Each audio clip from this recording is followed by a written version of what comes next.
ನಮಸ್ಕಾರ. ಆರೋಗ್ಯ ರಹಸ್ಯ ಕಾರ್ಯಕ್ರಮಕ್ಕೆ ನಿಮ್ಮೆಲ್ಲರಿಗೂ ಆತ್ಮೀಯವಾದಂತಹ ಸ್ವಾಗತ. ನಾನು ದಿವ್ಯಶ್ರೀ. ಮಕ್ಕಳು ಅಂದ ಸಂದರ್ಭದಲ್ಲಿ ಅವರು ದೊಡ್ಡ ವ್ಯಕ್ತಿಗಳಾಗಬೇಕು, ಸಮಾಜಕ್ಕೆ ಒಂದು ಅತ್ಯುತ್ತಮ ಕೊಡುಗೆಯ ರೀತಿ ಅವರು ನಿರ್ಮಾಣ ಆಗಬೇಕು ಅನ್ನುವಂತಹ ಸಹಜ ಆಸೆ ಅನ್ನೋದಿದ್ದೇ ಇರುತ್ತೆ. ಅದಕ್ಕೆ ಗಿಡವಾಗಿದ್ದ ಸಂದರ್ಭದಲ್ಲೇ ಅಂದರೆ ಮಕ್ಕಳಾಗಿದ್ದ ಸಂದರ್ಭದಲ್ಲೇ ಅವರನ್ನು ತಿದ್ದಿ ತೀಡಿ ಒಂದು ಹಂತಕ್ಕೆ ತರುವಂಥ ಪ್ರಯತ್ನವನ್ನು ಪೋಷಕರು ಮಾಡ್ತಾನೆ ಇರ್ತಾರೆ. ಎಷ್ಟೋ ಸಂದರ್ಭದಲ್ಲಿ ಅದು ಸಾಕಾರವಾಗುತ್ತೆ, ಇನ್ನು ಹಲವಾರು ಸಂದರ್ಭದಲ್ಲಿ ಅದು ಸಾಕಾಗೋದಿಲ್ಲ. ಮುಂದೊಂದು ದಿವಸ ಅವರು ದೊಡ್ಡವರಾದ ಮೇಲೆ ಅವರಿಂದ ಅನುಭವಿಸುವ ಕಷ್ಟವನ್ನು ಹೆತ್ತವರೇ ಅನುಭವಿಸಬೇಕಾಗತ್ತೆ. ಹಾಗಾಗಿ ಇಲ್ಲಿ ಪ್ರಮುಖ ಪಾತ್ರವನ್ನು ವಹಿಸುವುದು ಶಿಸ್ತು. ಹಾಗಾದರೆ ಈ ಶಿಸ್ತು ಅಂದ್ರೇನು? ಅದನ್ನು ಮಕ್ಕಳಿಗೆ ಹೇಳ್ಕೊಡೋದು ಹೇಗೆ? ಮಕ್ಕಳಿಗೆ ಅದು ಕಠಿಣ ಅನ್ನಿಸದೇ ಇರುವ ಹಾಗೆ ಹೇಳ್ಕೊಡೋದು ಹೇಗೆ? ಇದರ ಬಗ್ಗೆ ತಿಳಿಸ್ಕೊಡೋದಕ್ಕೆ ಇವತ್ತು ನಮ್ಮ ಕಾರ್ಯಕ್ರಮದಲ್ಲಿ ಶ್ರೀಮಾನ್ ಶ್ರೀ ಪುರುಷೋತ್ತಮ್ ದೇಶಿಕ್ ಗುರೂಜಿ ಇದ್ದಾರೆ. ಮೊದಲಿಗೆ ಅವರಿಗೆ ಕಾರ್ಯಕ್ರಮಕ್ಕೆ ಸ್ವಾಗತವನ್ನು ಕೋರೋಣ. ಗುರುಗಳಿಗೆ ಕಾರ್ಯಕ್ರಮಕ್ಕೆ ಸ್ವಾಗತ. ಒಂದು ಮಗುವಿನ ಜನನ ಆಯಿತು ಅಂದ ಸಂದರ್ಭದಲ್ಲಿ ಸಮಾಜಕ್ಕೆ ಅದೊಂದು ಕೊಡುಗೆ. ಒಳ್ಳೆಯದೇ ಆದರೂ ಕೆಟ್ಟದೇ ಆದರೂ ಕೂಡ ಮುಂದೊಂದು ದಿವಸ ಅದರ ಪ್ಲಸ್ಸು ಮೈನಸನ್ನು ಪೋಷಕರು ಅನುಭವಿಸ್ತಾರೆ. ಅವಾಗ ಅನಿಸುತ್ತೆ ಇದು ಗಿಡವಾಗಿ ಇದ್ದಾಗಲೇ ಅದಕ್ಕೆಲ್ಲ ರೀತಿಯ ವಿಚಾರಗಳನ್ನು ತಿಳಿಸ್ಕೊಡ್ಬೇಕು ಅಂತ. ಆದರೆ ಮಕ್ಕಳು ಅಂದರೆ ಆಟ ಆಡೋ ಮನಸ್ಥಿತಿ, ಯಾವುದನ್ನು ಕೂಡ ಗಂಭೀರವಾಗಿ ತಗೊಳ್ಳೋದಿಲ್ಲ. ಅವರಿಗೆ ಕಠಿಣನೂ ಅನಿಸ್ಬಾರ್ದು, ಆದರೆ ಶಿಸ್ತು ಕಲಿಬೇಕು. ಹೇಗೆ ಗುರುಜಿ? ಹರಿ ಓಂ ಶ್ರೀ ಗುರುಭ್ಯೋ ನಮಃ. ಇದು ತುಂಬ ಸ್ವಾರಸ್ಯಕರವಾಗಿರ್ತಕ್ಕಂತಹ ಒಂದು ವಿಚಾರನೆ ಕೂಡ. ಪ್ರತಿಯೊಬ್ಬರಿಗೂ ಚಿಕ್ಕವರಾದಿಂದ ಹಿಡಿದು ದೊಡ್ಡವರಾದವರೆಗೂ ಮನುಷ್ಯನಿಗೆ ಶಿಸ್ತು ತುಂಬ ಮುಖ್ಯ. ಅದೇ ಒಂದು ಸಂಪತ್ತು, ಮನುಷ್ಯನ ಒಂದು ದಿವ್ಯವಾದ ಸಂಪತ್ತು ಅಂತ ಹೇಳ್ಬೋದು, ಹೌದಲ್ಲ? ಆ ಶಿಸ್ತು ಅಂತಕ್ಕಂಥದ್ದಕ್ಕೆ ನಾವು ಹೇಳಲಿಕ್ಕೂ ಕೇಳಕ್ಕೂ ಎಷ್ಟು ಚೆನ್ನಾಗಿದೆ. ಅದು ಕಲಿಯೋದಾ, ಕಲ್ತಿರೋದಾ, ಬರೋದಾ, ಕಲಿಸೋದಾ ಅನ್ನೋದು ನಮಗೊಂದು ಪ್ರಶ್ನೆ ಆಗಿದೆ. ನಾವು ಶಿಸ್ತನ್ನು ಕಲಿಸ್ಬೇಕಾ ಅಥವಾ ನಾವು ಕಲಿಬೇಕಾ? ಮಕ್ಕಳಿಗೂ ಹೌದು, ನಮಗೂ ಹೌದು. ಈ ಪ್ರಶ್ನೆ ಬೇಕಾಗತ್ತಲ್ವಾ? ಶಿಸ್ತು ಬೇಕು, ಸರಿ, ಅದು ನಮ್ಮಲ್ಲಿ ಬರಬೇಕು ಅಥವಾ ನಾವು ಕಲಿಬೇಕು. ಯಾವ ಸರಿ ಇದರಲ್ಲಿ ಅಂತ ಪ್ರಶ್ನೆ ಹಾಕಿದ್ರೆ ಕಲಿಯೋದ ಅದೇ ಬರಬೇಕು, ಅದೇ ಸರಿನಾ? ಅಂದರೆ ಸ್ವಯಾರ್ಜಿತವಾಗಿ ಬರ್ತಕ್ಕಂಥದ್ದು ಅಭ್ಯಾಸ ಸರಿನಾ? ಸ್ವಯಾರ್ಜಿತ ಬರಬೇಕು. ಅದಕ್ಕೆ ಏನು ಮಾಡಬೇಕು, ಅದಕ್ಕೆ ಸಿದ್ಧತೆ ಏನು ಬೇಕು ಅಂತ ನಾವು ತಿಳ್ಕೊಂಡ್ರೆ ಚಿಕ್ಕಂದ್ರಿಂದ ದೊಡ್ಡೋರ್ವರೆಗೂ ತಗೋಬೋದು ಇದನ್ನು. ಬಟ್ ಆ ಪ್ರಯತ್ನ ನಮ್ಮಲ್ಲಿ ಆಗ್ತಾ ಇದೆಯಾ ಅಂತ ನಾವು ಸ್ವಲ್ಪ ಅರ್ಥ ಮಾಡಿಕೊಂಡ್ರೆ ಗೊತ್ತಾಗುತ್ತೆ. ಮನೇಲಿ ಹೆಂಗಾಗಿರುತ್ತೆ ಅಂದರೆ ಗುರುಜಿ, ಮನೇಲಿ ಟಿ ವಿ ನೋಡ್ತಿರ್ತಾರೆ, ಅಪ್ಪನೇ ಮೊಬೈಲ್ ಹಿಡ್ಕೊಂಡ್ರೆ ಮೊಬೈಲ್ ಇಡೋ ನೋಡಿ ಕಲಿಯೋ ಮಕ್ಕಳು ಹೇಗೆ ಇದ್ರಲ್ಲಿ ಬದಲಾವಣೆ. ಪ್ರತಿಯೊಂದು ಹಾಗೇನೆ. ಆಮೇಲೆ ಮಕ್ಕಳನ್ನ ಸರಿಯಾಗಿ ಇರುವಂತ ಹೇಳ್ದಂಗೆ ಬೇಕಾದಷ್ಟು ಮನೇಲಿ ತಂದೆ ತಾಯಿ ಬೇಜಾನ್ ತಪ್ಪು ಮಾಡ್ತಿರ್ತಾರೆ, ಮಾತಾಡೋದ್ರಿಂದ ನಡ್ಕೊಳ್ಳೋದ್ರಿಂದ ಪ್ರತಿಯೊಂದು ಕೂಡ.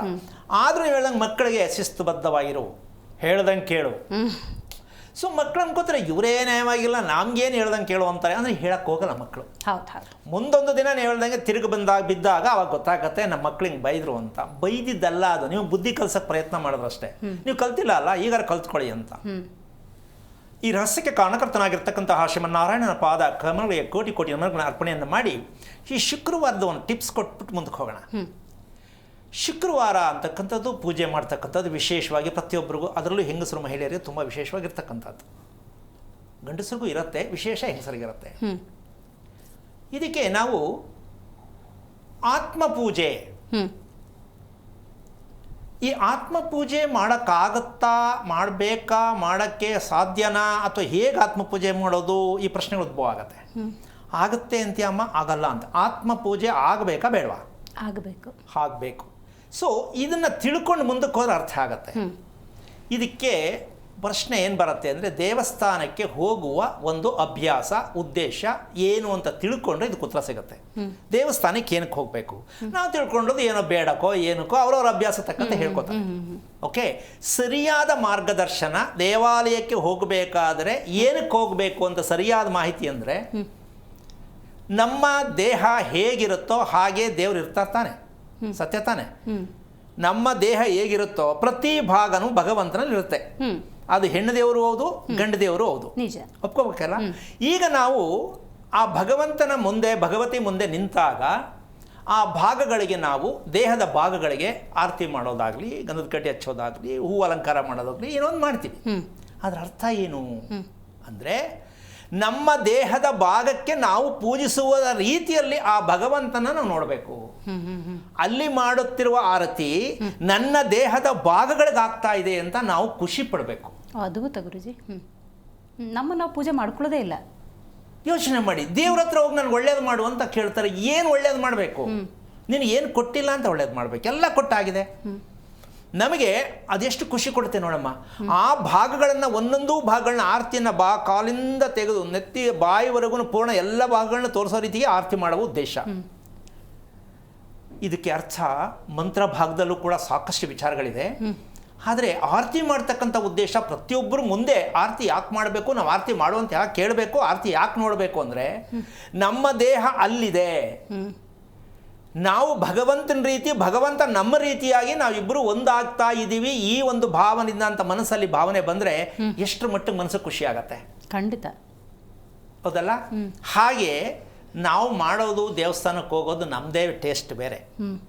ಹಾಗೆ ಅದೇ ರೀತಿ ವಿಚಾರಕ್ಕೆ ಬಂದರೆ ನಾವು ಮಾಡ್ತಾ ಇರ್ತಕ್ಕಂಥದ್ದು ಮಕ್ಕಳಿಗೆ ಶಿಸ್ತು ಬರಬೇಕು. ನಾವು ಕಲಿಸೋಕ್ಕಾಗಲ್ಲ. ಕಲಿಸಿದ್ರು, ಕಲಿಸೋದು ತಪ್ಪಲ್ಲ, ಕಲಿಸಿದ್ರು ಶಾಶ್ವತವಾಗಿ ಉಳಿಯಲ್ಲ, ಅದು ಹೋಗ್ಬಿಡುತ್ತೆ. ಕ್ರಮೇಣ ಬುದ್ಧಿ ಸ್ವಲ್ಪ ಬೆಳೀತಾ ಬೆಳೀತಾ ಬಿಟ್ಬಿಡ್ತಾರೆ, ಕೇಳಲ್ಲ, ನನಗಲ್ಲ ಆಗಲ್ಲ, ನೀನು ಹೇಳ್ದಂಗೆಲ್ಲ ಮಾಡೋಕ್ಕಾಗಲ್ಲ. ಸೊ ಆ ರೀತಿ ತಿರುಗಿ ಬಿದ್ದ ಮೇಲೆ ತಾಯಿ ತಂದೆ ಏನು ಮಾಡೋಕ್ಕಾಗಲ್ಲ. ಅಂದರೆ ಎಲ್ಲರೂ ಬಿಡ್ತಾರೆ ಅಂತಲ್ಲ. ಇಲ್ಲಿ ಬೇಕಾಗಿದ್ದದ್ದೇನು, ಮುಖ್ಯವಾಗಿ ಮಗುನಲ್ಲೇ ಬರಬೇಕಿತ್ತು.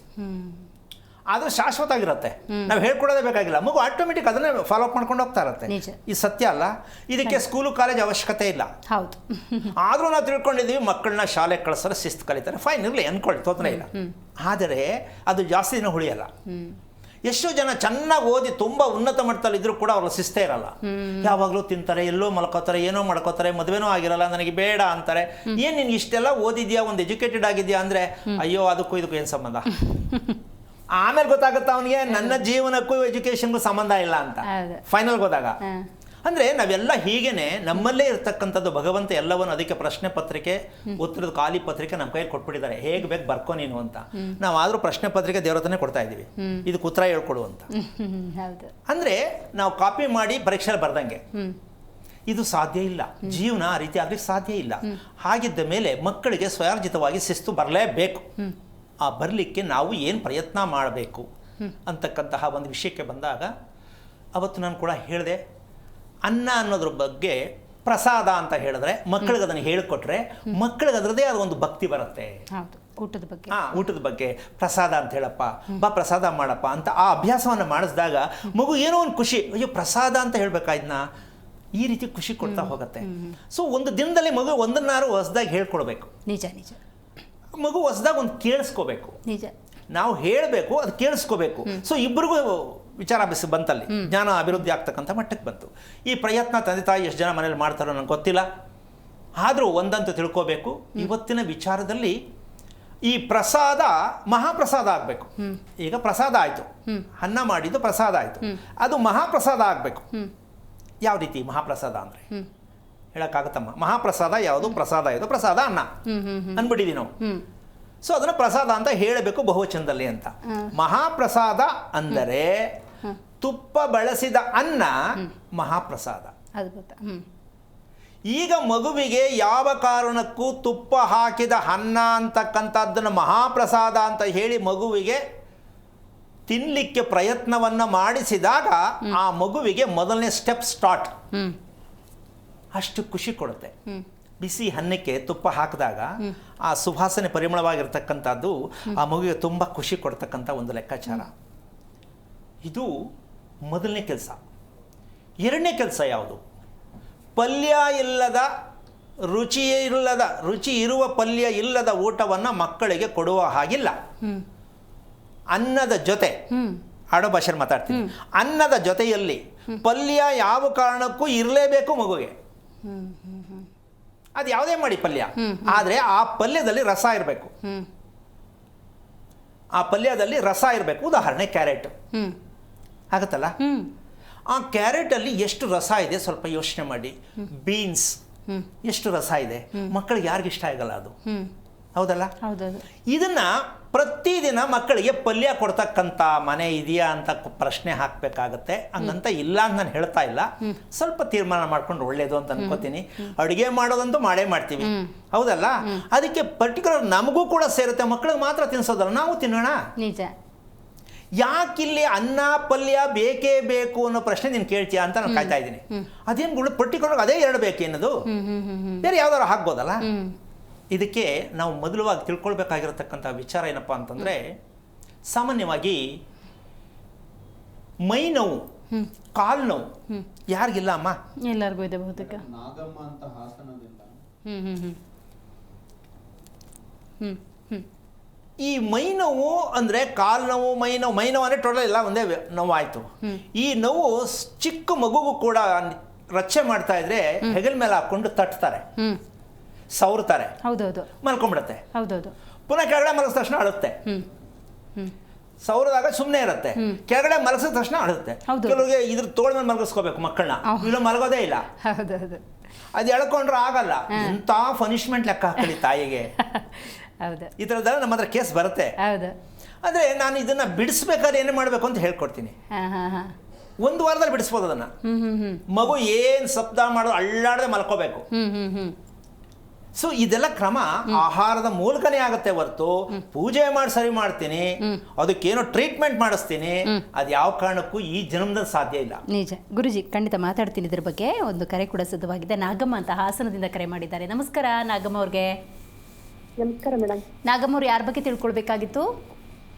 ಮೇಡಮ್ ಮನೆ ಬಗ್ಗೆ ತಿಳ್ಕೊಬೇಕಾಯ್ತು ಮೇಡಮ್ ನಾನು. ಓಕೆ, ನಿಮ್ದು ನಕ್ಷತ್ರ ಹೇಳ್ತೀರಾ?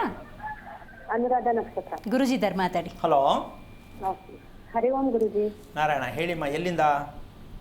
ಹಾಸನದಿಂದ ಗುರುಜಿ. ಓಕೆ, ತುಂಬ ಶ್ರೀಮಂತರ ಊರು.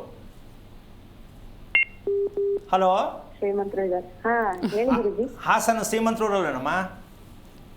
ಶ್ರೀಮಂತರು ಇದ್ದಾರೆ, ಬಡವರು ಇದ್ದಾರೆ ಗುರುಜಿ, ಎಲ್ಲರೂ ಶ್ರೀಮಂತರು ಇಲ್ವಲ್ಲ ಗುರುಜಿ? ಅಲ್ಲ, ಪ್ರಧಾನ ಮಂತ್ರಿ ದೂರಲ್ಲ, ಅದಕ್ಕೆ ಶ್ರೀಮಂತರದು ಒಂದೇ. ಹಣಕಾಸಿನಲ್ಲಿ ಹೇಳಿಲ್ಲ ಗುರೂಜಿ, ಅಲ್ಲಿನ ವಿವಿಧತೆ ಬಗ್ಗೆ ಹೇಳಿದ್ರು. ಓಕೆ, ಏನಾಗ್ಬೇಕಿತ್ತಮ್ಮ? ಶ್ರೀಮಂತಿಕೆನೇ ಮೇಡಮ್. ಓಕೆ, ಯಾವಾಗಲೂ ನಾವು ಶ್ರೀಮಂತರು ಅಂತ ಹೇಳ್ಕೋಬೇಕು. ಹೌದು, ಆಯ್ತು. ಬಡವರು ಅಂತ ನಿಜಕ್ಕೂ ನಮ್ಮ ಬಾಯಲ್ಲಿ ಬರಲೇಬಾರ್ದು. ಏನು ಹೇಳ್ತೀಯ ತಾಯಿ? ಹೌದು ಹೌದು ಗುರುಜಿ. ಯಾಕೆ ಅಂದರೆ ನಾವು ಮಾತಾಡೋದ್ರಲ್ಲೂ ನೋವು ಪಟ್ಕೊಂಡು ಮಾತಾಡಿದ್ರೆ ನಾವು ಬದುಕೋದು ಹೆಂಗಲ್ಲಿ? ಪ್ರತಿಯೊಂದಕ್ಕೂ ಇಲ್ಲ ಭಗವಂತ ನಂಗೆ ತೃಪ್ತಿಯಾಗಿ ಕೊಟ್ಟಿದ್ದಾನೆ ಅಂತ ಅಂದ್ಕೊಳ್ಳೋಣ. ಅದು ಒಂದಿನ ತೃಪ್ತಿ ಸಿಕ್ಕತ್ತೆ. ಅಯ್ಯೋ ಅಂದರೆ ಜೀವನ ಎಲ್ಲ ಬರೀ ಅದೇ ಆಗತ್ತೆ, ಅದು ಆಗಬಾರ್ದು. ಅದಕ್ಕೆ ಶ್ರೀಮಂತರು ಅಂತ ಹೇಳಿದ್ದು. ಅಮ್ಮ, ಏನು ಓದಿದ್ಯಾ ತಾಯಿ ನೀನು? ನಾನು ಸೆಕೆಂಡ್ PUC ಓದಿದ್ದೀನಿ ಗುರುಜಿ. ಅನುರಾಧ ನಕ್ಷತ್ರ ಯಾರ್ದು? ನಂದೇ ಗುರುಜಿ. ಅಮ್ಮ, ನಿನ್ನ ವಯಸ್ಸು ಕೇಳಂಗಿಲ್ಲ, ಆದರೂ ಕೇಳ್ತೀನಿ. ಎಷ್ಟು ವಯಸ್ಸು? ಹೇಳಿ ಗುರುಜಿ. ವಯಸ್ಸು ಎಷ್ಟಮ್ಮ? ವಯಸ್ಸು 43 ಗುರುಜಿ. ಏನಾಗಬೇಕಿತ್ತು ನಿನಗೆ ಈಗ? ಮನೆ ಬಗ್ಗೆ ತಿಳ್ಕೊಬೇಕಿತ್ತು ಗುರುಜಿ. ನಾನು ಮನೆ ಈಗ ಒಂದು 6 ವರ್ಷದಿಂದ ಮನೆ ಕಟ್ಟಿದ್ವಿ. ಎಷ್ಟು ತಿಂಗಳು? ವರ್ಷದಿಂದ ಕಟ್ಟಿದ್ವಿ ಗುರುಜಿ. ಮನೆ ಕಟ್ಟಿದ್ದೀರಾ, ಕಟ್ತಾ ಇದ್ದೀರಾ, ಹೇಗೆ? ಕಟ್ಟಿದೀವಿ, ಕಟ್ಟಿ ವಾಸ ಬಂದಿದೀವಿ ಗುರುಜಿ. ಎಷ್ಟು ತಿಂಗಳಾಯ್ತು? ಒಂದು ನಿಮಿಷ, ನಿಧಾನ. ಎಷ್ಟು ತಿಂಗಳಾಯ್ತು ಮನೆಗೆ ಬಂದು? ಮನೆಗೆ ಬಂದು 6 ವರ್ಷ ಆಯ್ತು ಗುರುಜಿ. ಓಕೆ, ಏನಾಗಬೇಕಿತ್ತಮ್ಮ ಈಗ? ಬರೀ ಸಾಲ ಸಾಲ ಸಾಲ ಗುರುಜಿ. ಮನೆ ಎಷ್ಟು ದುಡಿದ್ರು ಎಷ್ಟು ಮಾಡಿದ್ರು ಬರೀ ಸಾಲ ಅನ್ಸ್ಕೊಳುತ್ತೆ ಹೊರತು ಅದರಿಂದ ಏನು ನಾವು ಮಾಡಿರೋ ಸಾಲ ತೀರ್ಸಕ್ಕೆ ಆಯ್ತಲ್ಲ ಗುರುಜಿ. ಇನ್ನು ಮೇಲೆ ಮೇಲೆ ಸಾಲ ಆಗ್ತಿದೆ. ಮನೆ ಕಟ್ಟಿದ್ದು ಏನಕ್ಕೆ ಅಂತ ಮನೆ ಕಟ್ಟಿದ್ರಿ ಗುರುಜಿ? ನಮ್ ಬಾಡಿಗೆ ಮನೇಲಿ ಇದ್ವಿ ಗುರುಜಿ. ಬಾಡಿಗೆ ಮನೆಯವ್ರು ಸ್ವಲ್ಪ ನಮ್ಗೂ ಕಾರಣ ಹೇಳ್ಬೇಕು. ಮನೆ ಏನಕ್ಕೆ ಕಟ್ಟಿದ್ರಿ ಅಂದ್ರೆ ವಾಸಕ್ಕ, ನೆಮ್ಮದಿಯಾಗಿರೋಕೇನಕ್ಕ, ದುಡ್ಡು ಬರುತ್ತೆ ಅಂತನ? ಏನು ಉದ್ದೇಶ ಇಟ್ಕೊಂಡು ಮನೆ ಕಟ್ಟಿದ್ರಿ? ಇರಾಕೊಂದ್ ಮನೆ ಬೇಕು, ಬಾಡಿಗೆ ಕಟ್ಟಕ್ ಸಮಸ್ಯೆ. ಅಷ್ಟೇ ಹೇಳ್ಬಿಡಮ್ಮ, ಯಾಕೆಂದ್ರೆ ನಮ್ಗೆ ಏನ್ ಕಾರಣ ಗೊತ್ತಾದ್ರೆ ಮುಂದಕ್ಕೆ ಮಾತಾಡ್ಬೋದು. ಇರೋಕ್ಕೊಂದ್ ನಮ್ ಸ್ವಂತ ಮನೆ ಬೇಕು ಅಲ್ಲಮ್ಮ? ಬೇಕು ಅಂತ. ಹೌದು ಗುರುಜಿ. ಓಕೆ, ಮಕ್ಳೆಷ್ಟಮ್ಮ? ಮತ್ತೆ 2 ಗುರುಜಿ. ಓಕೆ, ಅವ್ರಿಗೆ ಎಷ್ಟು ವಯಸ್ಸು? ಅವ್ರ ವಯಸ್ಸು ಎಷ್ಟಮ್ಮ ಮಕ್ಕಳಿಗೆ? ಮಕ್ಕಳಿಗೆ 17, 18. ಅವ್ರ ನಕ್ಷತ್ರ ಹೇಳ್ತೀಯಮ್ಮ? ಹಾ ಹೇಳ್ತೀನಿ. ಮಗ ಮೊದಲನೇನು 18 ವರ್ಷದವನು ಗುರುಜಿ, ಹೇಮಂತ್ ಅಂತ, ಪುಷ್ಯ ನಕ್ಷತ್ರ. ಆಯ್ತು, ಆಮೇಲೆ ಮಗಳು ಕನ್ಯಾ ರಾಶಿ, ಉತ್ತರ ನಕ್ಷತ್ರ ಗುರುಜಿ. ಈಗ ನೀವು ಮನೆ ಕಟ್ಟಬೇಕು ಅಂತ ಪ್ಲಾನ್ ನಿಮ್ದೇನಾ? ಪುರೋಹಿತರ ಹತ್ರ ಹೋಗಿ ಏನಾರು ಕೇಳಿದ್ರ ನಾವು ಮನೆ ಕಟ್ಟಬಹುದಾ ಬೇಕಾ ಅಂತ ಕೇಳಿದ್ರ? ಯಾರನ್ನು ಏನು ಕೇಳಲಿಲ್ಲ ಗುರುಜಿ. ನಮ್ದೇ ಒಂದು ಸೈಟ್ ಅಂತಿತ್ತು. ಸೀದಾ ಪುರೋಹಿತರು ಮೇಸ್ರಿಗೆ ಹೇಳ್ಬಿಟ್ಟು ಮನೆ ಕಟ್ಟಿಸ್ಬಿಟ್ರಿ? ಓಕೆ, ಆ ಮನೆಗೆ ರಸ್ತೆ ಯಾವುದು? ಪಶ್ಚಿಮನ, ದಕ್ಷಿಣನ, ಯಾವುದು? ಪೂರ್ವ ಬರುತ್ತೆ ಗುರುಜಿ. ಪೂರ್ವಕ್ಕೆ ರಸ್ತೆ ಇರ್ತಕ್ಕಂಥದ್ದು. ಬಾಗಿಲಲ್ಲಿ ಇಟ್ಟಿದ್ದೀರಾ? ಬಾಗ್ಲನ್ನು ಪೂರ್ವಕ್ಕೆ ಇಟ್ಟಿದ್ದೀವಿ ಗುರುಜಿ. ಓಕೆ, ಎಷ್ಟು ಫ್ಲೋರ್ ಕಟ್ಟಿದ್ದೀರಾ ಮನೆ? ಒಂದೇ ಫ್ಲೋರಾ, ಎರಡಾ? ಒಂದೇ ಗುರುಜಿ. ವಾಸಕ್ಕೆ ಒಂದೇ ಮಾಡ್ಕೊಂಡಿರೋದು. ಮೆಟ್ಲು ಹಾಕಿದ್ದೀರಾ? ಹ್ಞೂ ಗುರುಜಿ, ಹಾಕಿದ್ದೀವಿ. ಮೆಟ್ಲು ಅಡುಗೆ ಮನೆ ಕಡೆ ಹಾಕಿದ್ದೀರಾ, ಬೆಡ್ರೂಮ್ ಕಡೆ ಹಾಕಿದ್ದೀರಾ, ಬಾತ್ರೂಮ್ ಕಡೆ ಹಾಕಿದ್ದೀರಾ? ಅಡಿಗೆ ಮನೆ ಲೈನಲ್ಲಿ ದಕ್ಷಿಣ ಕಡೆಗೆ ಬರುತ್ತೆ ಗುರುಜಿ. ಓಕೆ, ದಕ್ಷಿಣ ಕಡೆ ಅಂದರೆ ಅಡುಗೆ ಮನೆ ಮುಂಭಾಗ ಸೂರ್ಯನ ಕಡೆಗ ಅಥವಾ ಬಲಗಡೆಗ? ದಕ್ಷಿಣ ಅಡಿಗೆ ಮನೆ ಲೈನಲ್ಲಿ ದಕ್ಷಿಣ ಕತ್ತ ಬರುತ್ತೆ ಗುರುಜಿ. ಓಕೆ, ಇದನ್ನು ಈಗ ಮೆಟ್ಲಲ್ಲಿ ಹಾಕಬೇಕು ಅಂತ ನಿಮಗೆ ನೀವೇ ಪ್ಲ್ಯಾನ್ ಮಾಡ್ಕೊಂಡಿದ್ದ ಯಾರ ಹೇಳಿದ್ರಾ? ಇಲ್ಲ ಗುರುಜಿ, ನಮ್ಮ ಗಂಡ ಆ ಕಡೆಗೆ ಹಾಕೋಣ ಅಂತ ಹೇಳಿ ಹಾಕಿದ್ರು. ಏನು ನಿಮ್ಮ ಯಜಮಾನ್ರು ಏನು ಮಾಡ್ತಾ ಇರೋದು ಕೆಲಸ? ಅವರು ಡ್ರೈವಿಂಗ್ ಮಾಡ್ತಾರೆ ಗುರುಜಿ. ಡ್ರೈವಿಂಗು. ಮನೆಗೆ ಸಂಜೆ ರಾತ್ರಿ ಬರೋದು? ಸಂಜೆಗೆ ಬರ್ತಾರಾ ರಾತ್ರಿಗೆ ಬರ್ತಾರಾ? ಹಲೋ ವರೆಗೆಲ್ಲ ಬರೋರು ಗುರುಜಿ. ಅಮ್ಮ, 9:30 ಬರ್ತಾರೆ ಗುರುಜಿ. ಟೈಮ್ ಕರೆಕ್ಟಾಗಿ ಬರ್ಬೋದಾ? ವ್ಯತ್ಯಾಸ ಜಾಸ್ತಿ ಆಗ್ಬೋದಾ? ಹೇಳೋ ಟೈಮ್ ಒಂದು ಬರೋ ಟೈಮ್ ಒಂದು ಈ ಥರ ಅನ್ಸುತ್ತಾ? ಅರ್ಧ ಗಂಟೆ ಹೆಚ್ಚು ಕಮ್ಮಿ ಆಗುತ್ತೆ ಗುರುಜಿ. ಅಯ್ಯೋ, ಪುಣ್ಯ ಮಾಡಿದ್ದೆ, ಅರ್ಧ ಗಂಟೆ ಹೆಚ್ಚು ಕಮ್ಮಿ ಬಂದರೆ ಪುಣ್ಯ. ಓಕೆ, ಯಾಕೆ ಇಷ್ಟೆಲ್ಲ ಕೇಳಿದೆ ಅಂದರೆ ಕೋಪ ನಿನಗೆ ಜಾಸ್ತಿನಾ ನಿಮ್ಮ ಯಜಮಾನ್ರಿಗೆ ಜಾಸ್ತಿನಾ? ನನಗೆ ಜಾಸ್ತಿ ಗುರುಜಿ. ಈಗ ಇಷ್ಟೆಲ್ಲ ವಿವರಣೆ ಕೇಳಿದ್ದು ಏನು ಕಾರಣ ಅಂದರೆ ಇವರು ಮೆಟ್ಲು ಹಾಕಿರೋ ಮನೆ ಮೆಟ್ಲು ಹಾಕಿದಾರಲ್ಲ, ಈ ಮೆಟ್ಲು ಲೋ BP ಬರ್ಸ್ಬೇಕಾ ಹೈ BP ಬರ್ಸ್ಬೇಕಾ ಅಂತ ಪ್ರಶ್ನೆ ಹಾಕೊಂಡಿರುತ್ತೆ. ಮನೆಯಲ್ಲಿರೋ ಹೆಂಗಸರಿಗೆ, ಒಬ್ಬರಲ್ಲ, ಮನೆಯಲ್ಲಿರುವ ವಾಸ ಮಾಡುವ ಹೆಂಗಸರುಗಳಿಗೆ ಲೋ BP ಬಂದ್ರೆ ಒಳ್ಳೇದಾ ಹೈ BP ಬಂದ್ರೆ ಒಳ್ಳೇದಾ ಅಂತ ಮನೆ ಯೋಚನೆ ಮಾಡುತ್ತೆ. ಅಂದ್ರೆ ಈ ಮೆಟ್ಲು ಬಗ್ಗೆನೇ ಯೋಚನೆ ಮಾತಾಡ್ತಾ ಹೋದ್ರೆ 2 ಗಂಟೆ ಮಾತಾಡ್ಬೋದು. ಒಂದು ಮನೆಗೆ ಮೆಟ್ಲು ಹಾಕೋ ಭಾಗ ಕೆಟ್ಟಾಗ ಕುಟುಂಬವನ್ನ ಎಷ್ಟರ ಮಟ್ಟಕ್ಕೆ ಅನ್ಫಿಟ್ ಮಾಡುತ್ತೆ ಅಂದ್ರೆ ಯಾವುದೇ ಊಟ ಮಾಡೋಕ್ಕಾಗ್ಲಿ, ಮಲಗಕ್ಕಾಗ್ಲಿ, ಮನೆಯಿಂದ ಹೊರಡಕ್ಕಾಗ್ಲಿ, ಮನೆಗೆ ಬರೋಕ್ಕಾಗ್ಲಿ, ಆಮೇಲೆ ಟೈಮ್ ಟೇಬಲ್ನ ನೀವೇನು ತಿಪ್ಪರ್ಲಾಗ ಹಾಕಿದ್ರೆ ಕೆಡಿಸ್ಬಿಡುತ್ತೆ. ಹೋಗ್ಬೇಕು ಅನ್ಕೊಂಡು 8:30, ಅಯ್ಯೋ 8 ಗಂಟೆಗೆ ಇರಬೇಕಿತ್ತು, ಸಮಸ್ಯೆ. ಮನೆಗೆ ಬೇಗ ಬರಬೇಕು ಅಂತ ಬಂದೆ, ಯಾರು ಸಿಕ್ಕಿದ್ರು. ಈ ರೀತಿಯಾಗಿ ವೇಳಾಪಟ್ಟಿಯನ್ನು ಕುಟುಂಬದಲ್ಲಿ ಜೀವನ ಪರ್ಯಂತ ನೆಮ್ಮದಿಗಿಲ್ಲದೆ ಇರತಕ್ಕಂಥ ರೀತಿಯಲ್ಲಿ ಅವ್ರ ದುಡ್ಡಿಗೆ ಅವರೇ ಬಡ್ಡಿ ಕಟ್ಟಬೇಕು ಅಂತಕ್ಕಂಥ ಒಂದು ಶಿಕ್ಷೆ ಇವ್ರಿಗೆ ಸಿಕ್ಕಿದೆ.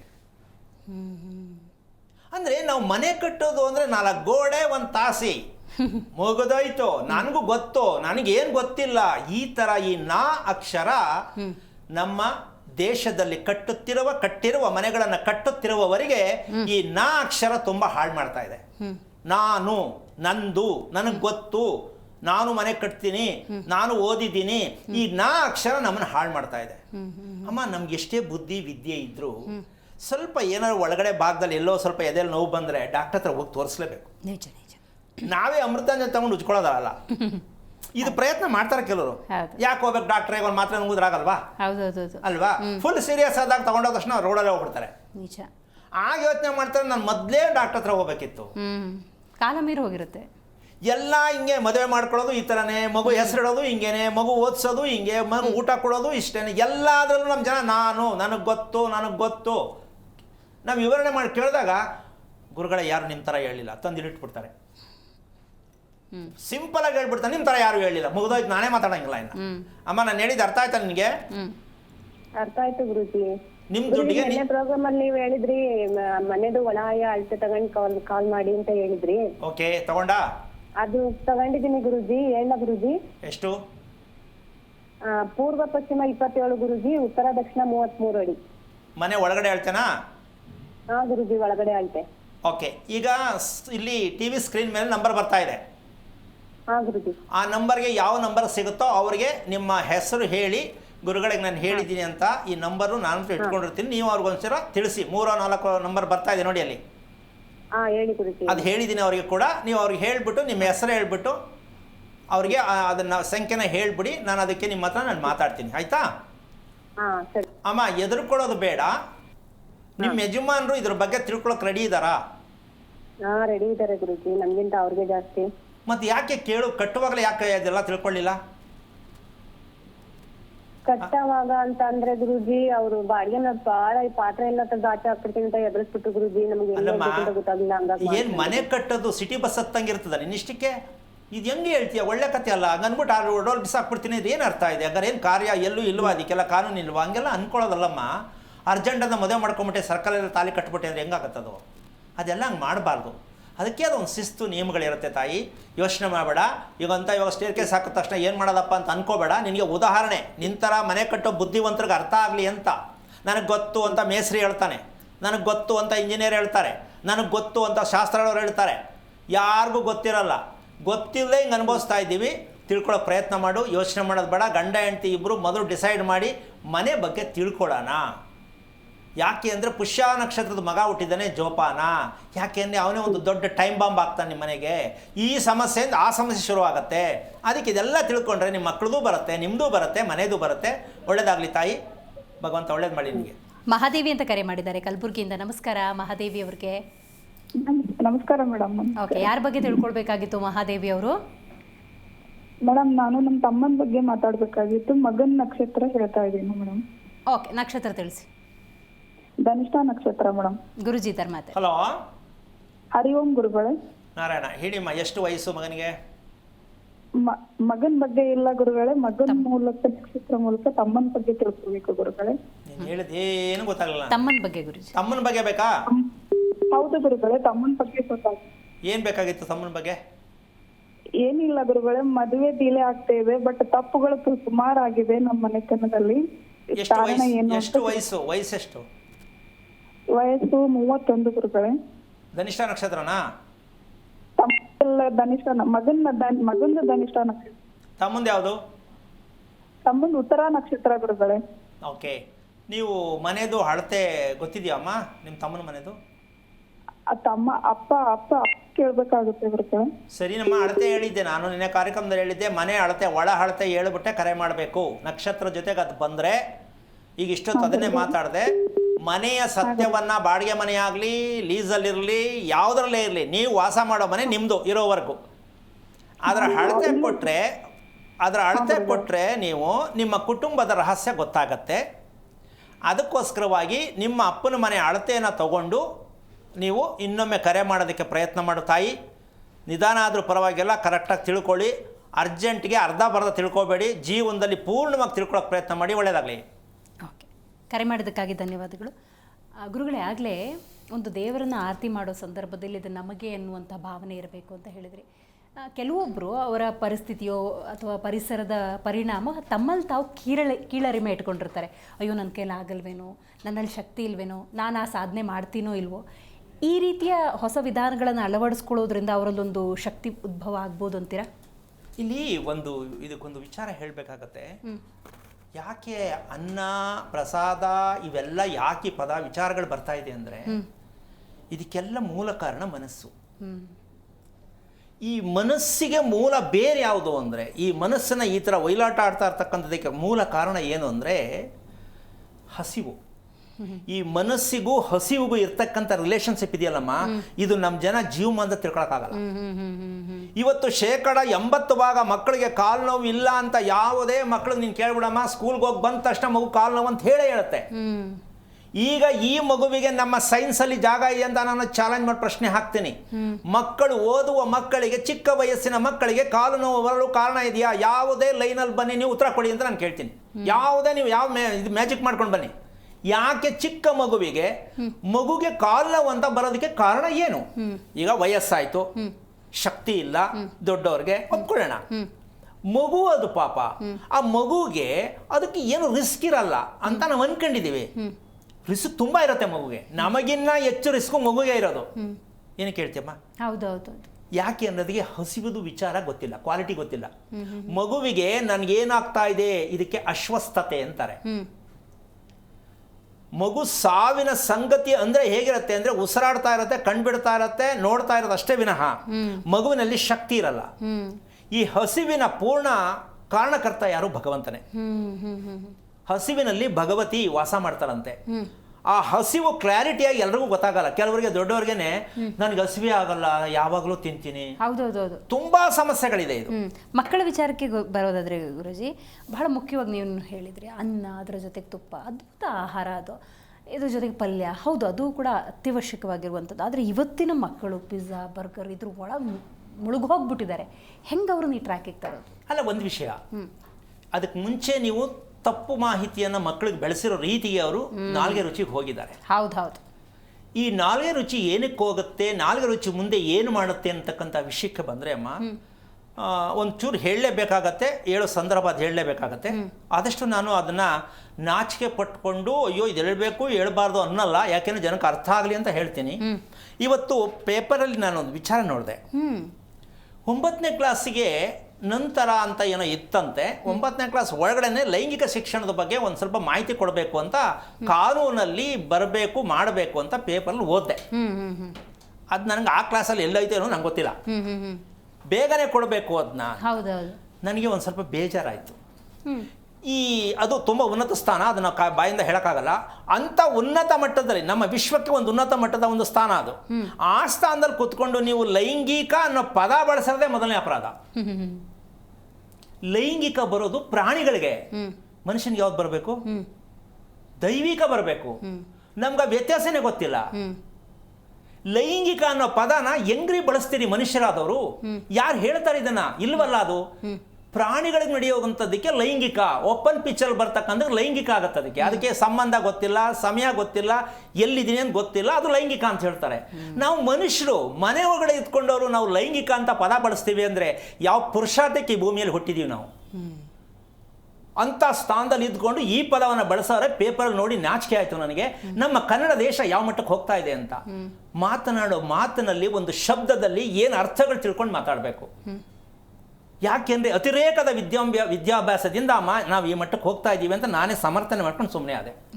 ಯಾಕೆಂದರೆ ವಿದ್ಯೆ ಅನ್ನೋ ಅಹಮ್ಮಿಂದ ನಮಗೆ ಏನು ಮಾತಾಡೋದು ಸರಿ, ಇದು ನಮ್ಮನ್ನು ಹಾಳು ಮಾಡುತ್ತೆ ಅಂತ ನಮಗಿನ್ನೂ ಅರ್ಥ ಆಗಿಲ್ಲ. ದೈವಿಕ ಅಂತಕ್ಕಂಥದ್ದು ಬಳಸಲು ಎಷ್ಟು ಚೆನ್ನಾಗಿರುತ್ತಮ್ಮ. ಮಕ್ಕಳಿಗೆ ಅದನ್ನು ಹೇಳ್ಕೊಟ್ರೆ ಎಷ್ಟು ಚೆನ್ನಾಗಿರುತ್ತಮ್ಮ. ನೀನು ಲೈಂಗಿಕ ಅಂತ ಮಗು ಹೇಳ್ಕೊಡೋದು ಯಾವ್ದು? ಮಗು ಕತೆ ಏನಾಗಬೇಕು? ನೀವೇ ಉರ್ದುಂಬಿಸಿದ್ರಿ, ನೀವೇ ಮಗುನ ಕೆರಳಿಸಿದ್ರಿ. ಏನಿದು ಶಿಕ್ಷಣ? ಹೆಂಗಾಗುತ್ತೆ ಶಿಕ್ಷಣ ಇದು? ಅಲ್ಲ, ಸರಿ ಅಂತ ತಿಳ್ಕೊಬೇಕು ಅಂತಿಲ್ಲ.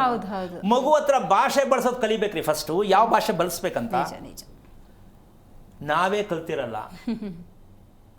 ನಮ್ಗೆ ಯಾವುದೋ ಅಕ್ಷರ ಜ್ಞಾನ ಎಲ್ಲ ಇತ್ತು ಅಂದ್ಬಿಡ್ತಾರೆ. ಆಮೇಲೆ ಅಕ್ಷರ ಜ್ಞಾನದಿಂದ ಮಾತಾಡೋಕೆ ಬರಲ್ಲ. ನಾವು ಹಳ್ಳಿಯವರು, ನಮಗೆ ಗೊತ್ತಿಲ್ಲ, ಏನೋ ಒಂದು ಹೇಳ್ಬಿಡ್ತಾರೆ. ನಮ್ಮ ತಪ್ಪಿಸ್ಕೊಳ್ಳೋದೇ ನಮ್ಮ ಕೆಲಸ. ಅದಕ್ಕೋಸ್ಕರವಾಗಿ ಇದನ್ನು ಈ ಶಿಕ್ಷಣ ವ್ಯವಸ್ಥೆಯಲ್ಲಿ ಚಿಕ್ಕ ಮಕ್ಕಳಿಗೆ ಬೇಗ ಕೊಡಬೇಕು ಅಂತ ಹೇಳೋದಕ್ಕೆ ನಿಜವಾಗ್ಲೂ ಹೇಳ್ತೀನಿ. ನನ್ನಂಥ ಎದುರುಗಡೆ ಏನಾರು ಕುತ್ಕೊಂಡು ಹೇಳಿದ್ರೆ ಅವ್ರಿಗೆ ನಿಜಕ್ಕೂ ಒಂದು ಪುಸ್ತಕ ಬರ್ಕೊಳ್ಳೋಷ್ಟು ಹೇಳ್ಬಿಡ್ತೀನಿ. ಶಿಕ್ಷಣದಲ್ಲಿ ಇದನ್ನು ತರಕ್ಕಾಗಲ್ಲ. ಯಾವುದನ್ನ ಇವ್ರು ಹೇಳಿದ ವಿಚಾರ ಇದೆಯಲ್ಲಮ್ಮ, ಮಕ್ಕಳಿಗೆ ಚಿಕ್ಕ ವಯಸ್ಸಲ್ಲಿ ಶಿಕ್ಷಣ ಕೊಡಬೇಕು ಅಂತ ಹೇಳಿದ್ರಲ್ಲ, ಜೀವನ ಪರ್ಯಂತ ಇನ್ನೂ ರೊಚ್ಚಿಗೆದ್ದೋಗ್ತಾರೆ. ಈಗ ರೊಚ್ಚಿಗೆದ್ದೋಗಿದ್ದಾರೆ ಮಕ್ಕಳು. ದೊಡ್ಡವ್ರಿಗೆ ಹೇಳ್ತಾ ಇಲ್ಲ ನಾನು, ಹೌದೌದೌದು, ಮಕ್ಕಳೇ ರೊಚ್ಚಿಗೆದ್ದೋಗಿದ್ದಾರೆ. ಈಗ ಮತ್ತೆ ನೀವು ಶಿಕ್ಷಣ ಕೊಡಿ ಅಂತ ಏನಾದ್ರು ತಂದ್ರೆ ಇನ್ನೂ ಮಕ್ಕಳು ರೊಚ್ಚಿಗೆದ್ದು ನಿಂತ ಜಾಗದಲ್ಲಿ ಏನೇನು ನಡೆಯುತ್ತೋ ಗೊತ್ತಿಲ್ಲ. ಈ ಥರದ ಮನೋಭಾವ ಬರೋದಕ್ಕೆ ನೀವು ಯಾವಾಗಲೂ ಆಹಾರದ ಬಗ್ಗೆ ಉಲ್ಲೇಖ ಮಾಡೋದ್ರಿಂದಾಗಿ ಆಹಾರವು ಕಾರಣ ಆಗಿರಬಹುದಾ? ಒಂದು ವಾತಾವರಣ, ಆಹಾರ. ಅದಕ್ಕೆ ವಿಷಯಕ್ಕೆ ಬರ್ತಾ ಇದ್ದೀನಿ. ಈಗ ಆ ವಿಷಯಕ್ಕೆ ಬರ್ತಾ ಇದ್ದೀನಿ. ನೀನ್ ಕೇಳ್ತೀಯ ಅಂತ ಗೊತ್ತಮ್ಮ, ಇದು ಏನಕ್ಕೆ ಬರಬೇಕಿದು? ಈ ಅಂಟ್ರೋಗ ಯಾಕೆ ಬೇಕು? ಹೌದು, ಎಲ್ಲಿಂದ? ಆ ಅಂಟ್ರೋಗ ನಾವು ಏನು ವಿಷಯ ತಿಳ್ಕೊಳ್ಳಿಲ್ಲ ಅಂದ್ರೆ ಇಲ್ಲಿಗೆ ಬ್ರೇಕ್ ಮಾಡಿದ್ರೆ ನಾವು ಪೂರ್ತಿ ಮಾಡ್ದಂಗೆ ಆಗಲ್ಲ. ಈ ಅಂಟ್ರೋಗ ಮಕ್ಕಳಿಗೆ ಯಾಕೆ ಬೇಕು? ಯಾಕೆಂದ್ರೆ ಈ ವಿಷಯನ ಮಕ್ಕಳೇ ಅಂತ ಮಾತಾಡೋಣ. ಹೌದಲ್ಲ? ಪಾಯ ಕ್ಲೀನ್ ಹಾಕಿದ್ರೆ ಮನೆ ಬಿಗಿ ಇರುತ್ತೆ. ನಾವು ಬೆಳೆದು ದೊಡ್ಡವನಾದ್ಮೇಲೆ ಅಮ್ಮ ನೀನು ಅವಾಗಲೇ ಹೇಳಿದೆ ಏನೇನೋ ತಿನ್ನೋದು ಕೇಳ್ತಾರೆ, ನಾವೇನು ಮಾಡೋಣ? ಮಕ್ಳು ಕರ್ಕೊಂಡು ಹೋಗ್ಲೇಬೇಕು. ಯಾಕೆ ಅವ್ರ ಮನಸ್ಥಿತಿ ಏನು ಮಾಡೋಕ್ಕಾಗಲ್ಲ. ಇಲ್ಲ ಅಂದ್ರೆ ಅವ್ರು ಮಲಗಲ್ಲ, ನಾವು ಹೇಳೋದು ಕೇಳಲ್ಲ, ಕೊಡಿಸ್ಲೇಬೇಕು. ಮತ್ತೆ ಡಿಮಾಂಡು ಹಂಗೆ ಇರುತ್ತೆ, ನೀನು ಕೊಡಿಸ್ತೀನಿ ಕೆಲಸ ಮಾಡು ಅಂತಿರುತ್ತೆ. ಆ ವ್ಯಾಪಾರದ ಬಗ್ಗೆನೂ ಮಾತಾಡ್ತೀನಿ ಗುರುಜಿ. ಅದಕ್ಕೂ ಮುಂಚೆ ಒಂದು ಕರೆ ಇದೆ. ಚೈತ್ರ ಅಂತ ತುಮಕೂರಿನಿಂದ ಕರೆ ಮಾಡಿದ್ದಾರೆ. ನಮಸ್ಕಾರ ಚೈತ್ರ ಅವರೇ. ನಮಸ್ತೆ ಮೇಡಮ್. ಓಕೆ ಚೈತ್ರ ಅವರೇ, ಯಾರ ಬಗ್ಗೆ ತಿಳ್ಕೊಳ್ಬೇಕಾಗಿತ್ತು? ಮನೆ ಬಗ್ಗೆ ಮೇಡಮ್. ಓಕೆ, ನಕ್ಷತ್ರ ತಿಳಿಸಿ. ಸ್ವಲ್ಪ ಜೋರಾಗಿ ಮಾತಾಡ್ಬೇಕು, ಅರ್ಥ ಆಗ್ತಿಲ್ಲ. ಮನೆ ಬಗ್ಗೆ ತಿಳ್ಕೊಬೇಕು. ಆಯ್ತು, ಅರ್ಥ ಆಯ್ತು. ನಕ್ಷತ್ರ ಮೂಲ ನಕ್ಷತ್ರ ಮೇಡಮ್. ಓಕೆ ಗುರುಜಿ ಧರ್ಮ. ಹಲೋ ಹಲೋ, ನಮಸ್ತೆ ಗುರುಗಳೇ. ನಾರಾಯಣ. ಯಾರಮ್ಮ ಮೂಲ ನಕ್ಷತ್ರ? ನನ್ನ ಮಗ ಗುರುಜಿ. ಮಗನಾ? ಹಾ. ಎಷ್ಟು ವಯಸ್ಸು? 4 ವರ್ಷ. ಓಕೆ, ಏನು ತಿಳ್ಕೊಬೇಕು ಅಂತ ಅನುಮಾನ ಬಂತು? ಗುರುಗಳೇ, ನೀವು ಹೇಳ್ತಿರಲ್ಲ ಕಾಲ್ ನೋವು ಬರುತ್ತೆ ಆ ಥರ ಎಲ್ಲ, ಹಳ್ಳಿ ವೃಕ್ಷಕ್ಕೆ ಪೂಜೆ ಮಾಡಿಸ್ರಿ ಅಂತ ಹೇಳಿದ್ರಿ. ಸ್ವಲ್ಪ ಕರೆಕ್ಟಾಗಿ ಮಾತಾಡಬೇಕು. ಅರ್ಧ ಕಟ್ಟಾಗ್ತಾ ಇದೆ. ಮೂಲ ನಕ್ಷತ್ರದ ಬಗ್ಗೆ ಎಲ್ಲ ಹೇಳ್ತಿರಲ್ಲ ಗುರುಗಳೇ. ಅದೇ ತಿಳ್ಕೊಳ್ಳೋಣ ಅಂತ ಮಾಡ್ತೀಯಾ? ಹಾ. ನಿನಗೇನು ಮಗು ಬಗ್ಗೆ ಡೌಟ್ ಇಲ್ಲ? ಇದೆ ಗುರುಗಳೇ, ನಾನು ಅಬ್ಸರ್ವ್ ಮಾಡಿದ್ದೀನಿ, ನೀವು ಹೇಳ್ದಂಗೆ ಎಲ್ಲ ಇದೆ. ಕ್ಲೂ ಸಿಕ್ತಾ? ಹಾ, ಸಿಕ್ತು ಗುರುಗಳೇ. ತುಂಬಾ ಖುಷಿ ಆಯ್ತು ನಿಮ್ಮ ಜೊತೆ ಮಾತಾಡಿ. ಇವತ್ತು ಕನೆಕ್ಟ್ ಆಯ್ತು. ಆ ಖುಷಿಗೆ ಇಷ್ಟೊಂದು ಮಾತಾ ತೊದಲ್ತಾ ಇದೆಯಮ್ಮ? ಮೊದ್ಲಲ್ಲ ಗುರುಗಳೇ, ನಿಮ್ ಮಾತು ಕೇಳಿ ಎಷ್ಟು ಖುಷಿ ಆಗ್ತಿದೆ ಅಂತ ಹೇಳಿ ಏನೇ ಪಾವನ ಆಗೋಯ್ತು ಅನ್ನಿಸ್ತಾ ಇತ್ತು. ನಿಧಾನ ನಿಧಾನ ನಿಧಾನ, ಅಷ್ಟೊಂದು ಕಷ್ಟ ಇಷ್ಟೊಂದು ಮಟ್ಟಕ್ಕೆ ಹೋಗಬಾರ್ದು. ಯಾವುದಕ್ಕೂ ಒಂದು ತಾಳ್ಮೆ ಬೇಕಮ್ಮ. ಖುಷಿ ಆಗ್ತಾ ಇದೆ, ಒಪ್ಕೊಳ್ತೀನಿ. ಆದರೆ ಈ ಆಸೆ ನಿನ್ನ ಮೊದಲಿಂದ ಮದುವೆ ಆಗೋಕ್ಕೆ ಮುಂಚೆ ನಿನಗೆ ಈ ವಿಚಾರ ಗೊತ್ತಾಗ್ಬಿಟ್ಟಿದ್ರೆ ನಿನ್ನ ಮದುವೆನೇ ಮಾಡ್ಕೊತಿರಲ್ಲ ನೀನು, ಅಲ್ವಾ? ಇನ್ನೂ ತುಂಬಾ ಚೆನ್ನಾಗಿರೋ ಲೈಫ್ ಅನ್ನಿಸ್ತೀವಿ ಗುರುಗಳೇ. ಎಲ್ಲರೂ ಹಿಂಗೆ ಹೇಳ್ತಾರೆ, ಮಕ್ಕಳಾಗ ಮುಂಚೆ ನೀವು ಸಿಕ್ಕಲಿಲ್ಲ, ಮದುವೆ ಆಗ ಮುಂಚೆ ಸಿಕ್ಕಲಿಲ್ಲ ಅಂತ. ಆಗಲ್ಲ. ಸದ್ಯ ಈಗ ಸಿಕ್ಕಿದ್ದೀರ ಅಂತ ಖುಷಿ ಪಡಬೇಕು. ಓಕೆ, ಈಗ ಮನೆ ಅಳತೆ ಮನೆ ಅಳತೆ ಈಗ 5 ವರ್ಷದಿಂದ ಕಟ್ಟಿದ್ವಿ, ಅದು ಸ್ಟಾಪ್ ಆಗಿರ್ತಿದೆ ಗುರುಗಳೇ. ಕಟ್ಸಿರೋದು ಹಂಗೆ ನಿಂತಿದ್ಯಾ? ಪೂರ್ತಿ ಆಗಿಲ್ವಾ? ನಿಂತಿದೆ ಗುರುಗಳೇ. ಯಾಕೆ? ಅದು ಏನಾಯ್ತು ಅಂತ ಅದೇ ಫೈನಾನ್ಷಿಯಲ್ ಪ್ರಾಬ್ಲಮ್ ಆಗಿ ನಿಂತಾಯ್ತು. ಓಕೆ, ಅಲ್ಲಿ ನಾಯಿಗಳು ಬಂದು ಮಲಗ್ತಾ ಇದೆಯಾ ಮನೆ ಹತ್ರ? ಮಲ್ಗೋ ಗುರುಗಳೇ, ನೀವ್ ಹೇಳಿದ್ರಲ್ಲ ಸಾಧ್ಯದ್ದೆಲ್ಲ ತಿಳ್ಕೊಂಡು ಮಾಡಿದ್ವಿ. ಅದಲ್ಲಮ್ಮ, ಒಂದು ನಿಮಿಷ ನಾನು ಕೇಳಿದ ಕೂತ್ರ ಹಾಕೊಳ್ಳು. ಆ ಕಟ್ಟಿರೋ ಮನೆ ಹತ್ರ ನಾಯಿಗಳು ಬಂದು ಗುಂಪಾಗಿ ಮಲಗ್ತಾ ಇದ್ದಾವ ಅಂತ ಕೇಳಿದೆ. ಇಲ್ಲ ಗುರುಗಳೇ, ಈಗಿಲ್ಲ. ಮುಂಚೆ ಮಲಗ್ತಿತ್ತು, ಈಗ ಸ್ವಲ್ಪ ಕಮ್ಮಿ ಆಗೈತಿ. ಅಂತೂ ಇದೆ ನಾಯಿ. ಹಾ, ಯಾಕೆ ಈ ಪ್ರಶ್ನೆಯಿಂದ ನಿಂಗೆ ಅನುಮಾನ ಬರ್ಬೋದಮ್ಮ? ಮನೆ ಕಟ್ಟಿ ನಿಂತಿದೆ ಅಂದರೆ ನಾಯಿ ಯಾಕೆ ಹೇಳ್ತಾ ಇದ್ದೀರಾ? ಅದಕ್ಕೂ ನಾಯಿಗೂ ಮನೆಗೂ ಏನು ಸಂಬಂಧ ಅಂದರೆ, ಕಾರಣ ಏನಂದರೆ ಕೆಲವ್ರ ಮನೆಗಳಿಗೆ ಯಾವುದೋ ನಾಯಿ ಮನೆ ಹತ್ರ ಬರುತ್ತೆ. ಆಮೇಲೆ ಎಲ್ಲ ನಾಯಿಗಳು ಇವ್ರ ಮನೆ ಹತ್ರನೇ ಬಂದು ಸೇರಿಕೊಂಡು ಜಗಳ ಆಡ್ತವೆ. ಆಮೇಲೆ ಅಳುತ್ತೆ ಅದು. ಇದೆಲ್ಲ ಏನು ಅಂದರೆ, ಆ ನಾಯಿ ನೀನು ಮನೆ ಕಟ್ಟೋದು ಸರಿ ಇಲ್ವೋ ಮೂರ್ಖ ಅಂತ ಮೆಸೇಜ್ ಕೊಡುತ್ತೆ. ಈ ಹೊತ್ತಲ್ಲಿ ಕೂಗುತ್ತೆ ನಾಯಿ. ಅದೇನೆ ಕೂಗೋದು, ಹಳೋದು, ಅದು ಶಬ್ದ ಕೇಳುತ್ತೆ. ಏನಪ್ಪ ಇದು ಕರ್ಮ, ನೆಮ್ಮದಿಯಾಗಿ ಮಲ್ಕೊಳ್ಳೋಣ ಅಂದ್ರೆ ಏನಕ್ಕೆ ಹಿಂಗಾಡುತ್ತೆ? ಓಡಿಸಿದ್ರೆ ಹೋಗಲ್ಲ, ಅದು ಬರುತ್ತೆ. ಸೂಚನೆ ಅದು. ಎಸ್. ಇಲ್ಲ ನೀನು ಮನೆ ವಾಸ ಮಾಡ್ತಾರೋ ಮನೆ ಬಿಟ್ಟು ಹೋಗ ಕಡೆ. ಯಾಕೆ ಅಂದರೆ ಅವ್ರ ರಿಲೇಷನ್ಶಿಪ್ ಇರ್ತಕ್ಕಂಥದ್ದು, ಅವ್ರ ಚಂಗಿನೋ ಅಣ್ಣನೋ ತಮ್ಮನೋ ಅವರ ಕುಟುಂಬದ ಬಗ್ಗೆ ಹೇಳ್ತಾ ಇದ್ದೀನಿ. ಅದನ್ನೆಲ್ಲೋ ಅಲ್ಲಿ ಊತಾಕಿರ್ತಾರೆ ಒಂದು ಕಾಲದಲ್ಲಿ. ಅದರ ಮೂಳೆ ಅಲ್ಲಿ ಕೆಳಗಡೆ ಇದೆ, ಅಲ್ಲಿ ಇವ್ರ ಮನೆ ಕಟ್ಟಿರ್ತಾನೆ ಪುಣ್ಯಾತ್ಮ. ಅಂದರೆ ಈ ವಿಷಯ ತೊಗೊಂಡೋದ್ರೆ ಎಲ್ಲಿವರೆಗೂ ಹೊಟ್ಟೋಗುತ್ತೆ. ನಿಜ ನಿಜ. ಅದು ಅಲ್ಲಿ ಬಂದು ರೋದನೆ ಮಾಡುತ್ತೆ, ನನ್ನ ಕಡೆಯವ್ರು ಊಟ ಹಾಕ್ಬಿಟ್ಟಿದ್ದಾರೆ, ಇಲ್ಲಿ ಬಂದು ಇವ್ನ ಮನೆ ಕಟ್ಟವನಲ್ಲ. ಅಂದರೆ ಅದಕ್ಕೆ 2 ವಿಧ ಫಲಿತಾಂಶ. ಒಂದು, ಎಚ್ಚರಿಕೆ ತಗೊಂಡು ಹೋಗು ಮುಂದಕ್ಕೆ ಒಳ್ಳೇದಾಗಲಿ ಅಂತ. ಇಲ್ಲ ನೀನು ಅಲ್ಲೇ ಇರ್ತೀಯ ಅಂದರೆ ಮತ್ತೆ ಇದೇ ಥರ ನಿಮ್ಮಲ್ಲೇ ಯಾರು ಒಂದು ಹೋಗಿ ಮೂಳೆ ತಗೊಂಡು ನದಿ ಬಿಡಬೇಕಾಗತ್ತೆ. 2 ಮೆಸೇಜ್ ಕೊಡ್ತದು. ಅದು ಮಾತಾಡದೇ ಇದ್ರೂ ಪ್ರಾಣಿ ಮನುಷ್ಯನಿಗೆ ಸಹಕಾರಿಯಾಗಿ ಜೊತೆಲಿರೋದಕ್ಕೆ ಸತ್ಯ ಇದು. ಮನುಷ್ಯನಿಂದ ಏನೂ ಉಪಯೋಗ ಇಲ್ಲ ಭೂಮಿಗೆ, ಪ್ರಾಣಿಗಳಿಂದ ಎಲ್ಲಾದ್ರಿಂದನೂ ಉಪಯೋಗ ಇದೆ. ಏನು ಹೇಳ್ತೀಯಮ್ಮ? ನಿಜ ನಿಜ. ಆದರೂ ನಾವಿನ್ನೂ ದೇವ್ರ ನಿಂದನೆ ಮಾಡೋದು ಬಿಟ್ಟೇ ಇಲ್ಲ, ನಮ್ಗೆ ದೇವ್ರು ಏನು ಕೊಟ್ಟಿದ್ದಾನೆ ಅಂತ. ಈ ವಿಚಾರ ಹಾಗೇ ಬರ್ತಾ ಲೆಕ್ಕಾಚಾರದಲ್ಲಿ. ಅಮ್ಮ ಕೇಳಿಸ್ಕೊತಿದ್ಯಾ? ಓಕೆ, ಈಗ ಅಳತೆಯನ್ನು ಸ್ವಲ್ಪ ತಗೊಳಕ್ಕಾಗತ್ತಾ? ನೀನು ನಿಂತಿರೋ ಮನೆನೇ ಆಗಲಿ ಅಳತೆ ತಗೊಳಕ್ಕಾಗತ್ತಾ? ಅಳತೆ ಒಂದು ನಿಮಿಷ. ಆ ಅಳತೆ ಇದೆಯಾ, ತಗೋಬೇಕಾ? ಇದೆ ಗುರುಗಳೇ. ಹೇಳು. ಉತ್ತರ ದಕ್ಷಿಣ 25, ಪೂರ್ವ ಪಶ್ಚಿಮ 19. ಓಕೆ, ಈಗ ನೀನೇನು ಓದಿದೀಯಾ? Second PU. ಈಗ ಲೆಕ್ಕ ಹಾಕೋ, ಸೂರ್ಯ ನಮಗೆ ಬೇಕಾ, ಯಮಧರ್ಮ ಬೇಕಾ ನಮಗೆ?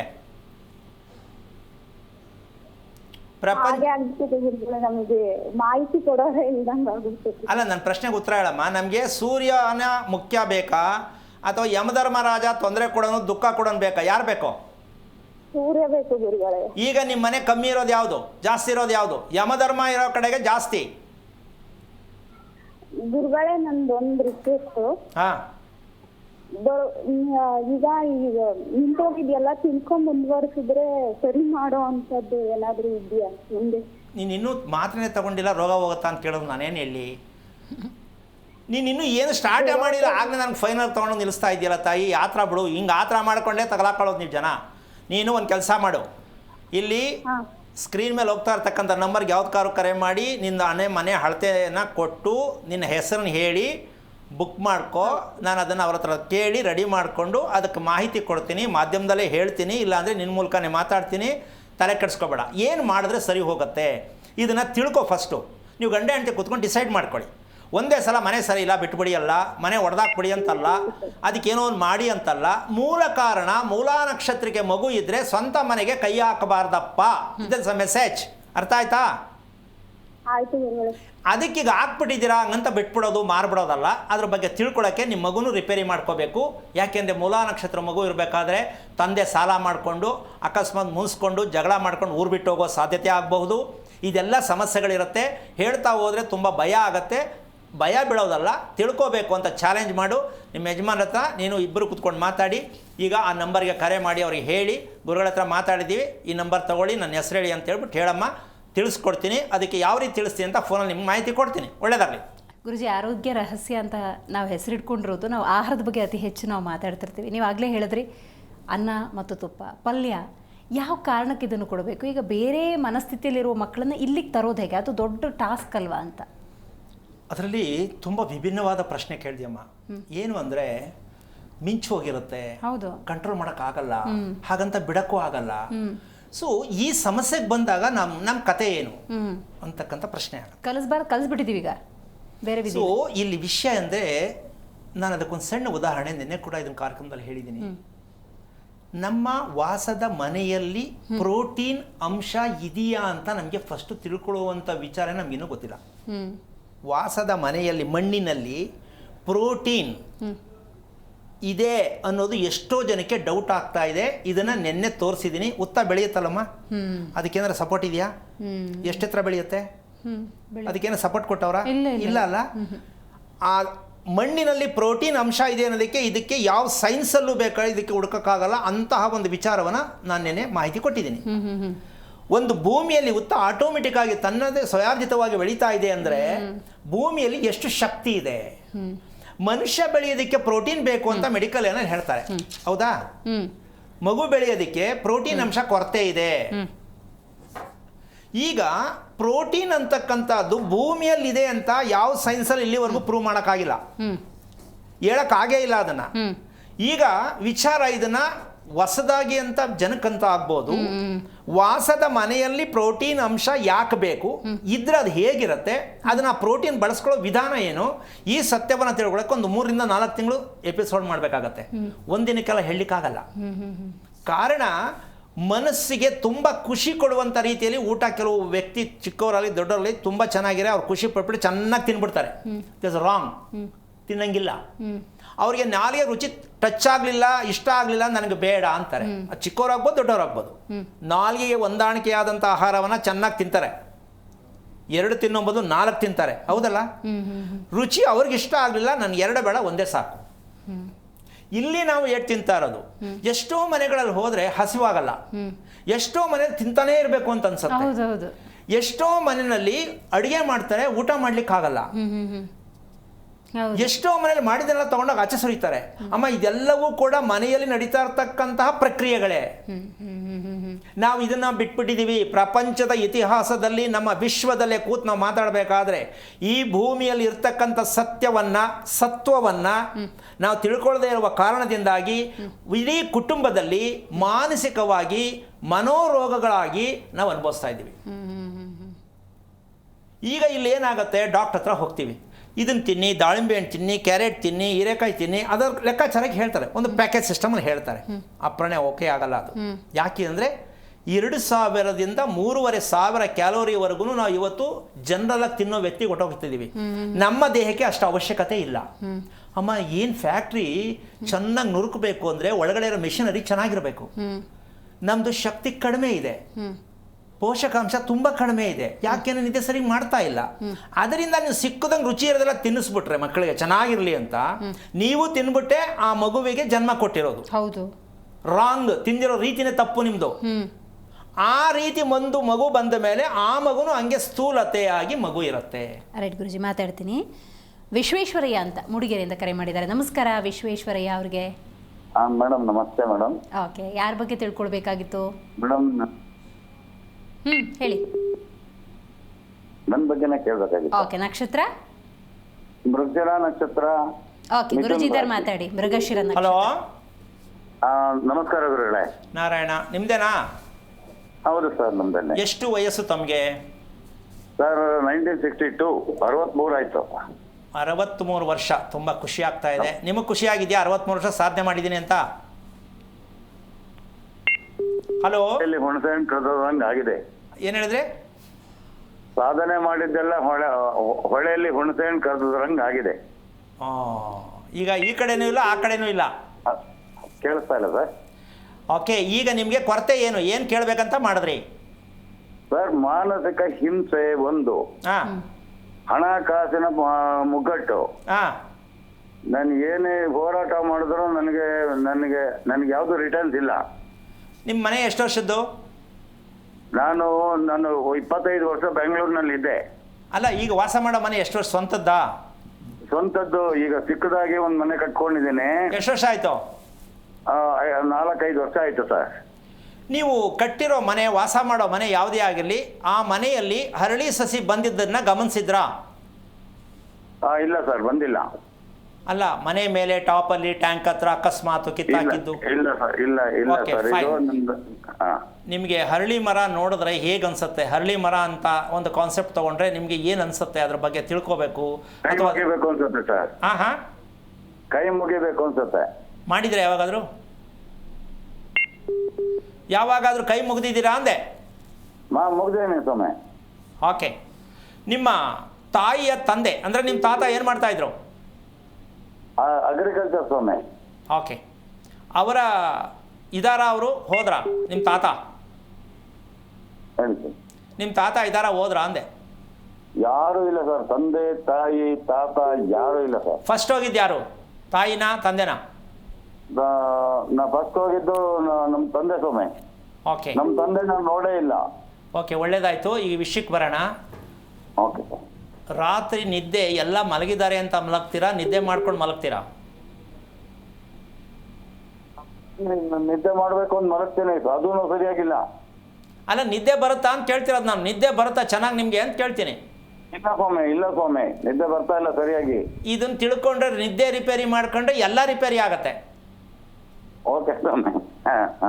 ಅರ್ಥ ಆಯ್ತಾ? ಆಯ್ತು ಸ್ವಾಮಿ. ಇದಕ್ಕೆ ಭಗವಂತನ ಲೈನಲ್ಲಿ ಒಂದು ಮಾತು ಹೇಳ್ತೀನಮ್ಮ. AC ರೂಮ್ ನಿಂದು, ಏನೇನು ವೈಭವೀಕರಣವಾಗಿರ್ತಕ್ಕಂಥ ರೂಮ್ ಎಲ್ಲ ನಿಂದೆ, ನಿದ್ದೆ ಮಾತ್ರ ನಂದು. ಭಗವಂತ ಹೇಳಿರೋದು ಎಲ್ಲ ನಿಂದೆ, ನಿದ್ದೆ ಮಾತ್ರ ನಂದು, ನನಗೆ ಬಿಟ್ಟಿದ್ದು ಅಂತ. ಹಾಗೆ ನೀವು ನಿದ್ದೆ ಒಂದು ಕರೆಕ್ಟಾಗಿ ಕ್ಲಾರಿಟಿಯಾಗಿ ಮಾಡೋದಕ್ಕೆ ನೀವು ಊಟನ ನೆಮ್ಮದಿಯಾಗಿ ಕೂತ್ಕೊಂಡು ಊಟ ಮಾಡೋಕ್ಕೂ ಆಗಿಲ್ಲ ನಿಮ್ಮ ಕೈಲಿ. ಯೋಚನೆ ಮಾಡ್ಕೊಂಡೇ ಊಟ ಮಾಡ್ತೀರಾ. ಖಂಡಿತ. ಇದನ್ನು ಸ್ವಲ್ಪ ದಯವಿಟ್ಟು ನೀವು ಇವತ್ತು ಶುಕ್ರವಾರ ಶ್ರೀನಿವಾಸರ ದೇವಸ್ಥಾನಕ್ಕೆ ಅಥವಾ ನರಸಿಂಹಸ್ವಾಮಿ ದೇವಸ್ಥಾನಕ್ಕೆ ಹೋಗಿ ಸಾಯಂಕಾಲ ಒಂದು ತುಳಸಿಯಲ್ಲಿ ನೀವು ದೇವರಿಗೆ ಏನಾದ್ರು ಒಂದು ಅರ್ಚನೆ ಮಾಡೋದು ಅಥವಾ ಏನೋ ಅಭ್ಯಾಸ ಅಲ್ಲಿದ್ದರೆ ಕುಂಕುಮಾರ್ಚನೆ, ತುಳಸಿ ಅರ್ಚನೆ ಏನೋ ಒಂದು ಮಾಡಿಸಿ ಆ ಭಗವಂತನ ಸ್ಮರಣೆ, ಅಂದರೆ ಕಾಲಿಂದ ನೋಡಬೇಕು, ಮುಖ ಸಲಕ್ಕೆ ನೋಡಬೇಕು, ಕಾಲಿಂದ ನೋಡಿ ಮುಖವನ್ನು ನೋಡಬೇಕು ಮಹಾವಿಷ್ಣುವನ್ನು. ಅದು ನೋಡಿ ಅದನ್ನು ತಂದು ಪಿಲ್ಲೋನಲ್ಲಿ ಇಟ್ಕೊಂಡು ಮಲ್ಕೊಂಡು ಒಳ್ಳೆ ನಿದ್ದೆ ಬರುತ್ತೆ. ಇವತ್ತು ಇದನ್ನೇ ಅಭ್ಯಾಸ ಮಾಡಿಕೊಂಡು ಪ್ರತಿದಿನ ದೇವಸ್ಥಾನಕ್ಕೆ ಹೋಗಬೇಕು ಅಂತ ನಾನು ಹೇಳ್ತಿಲ್ಲ.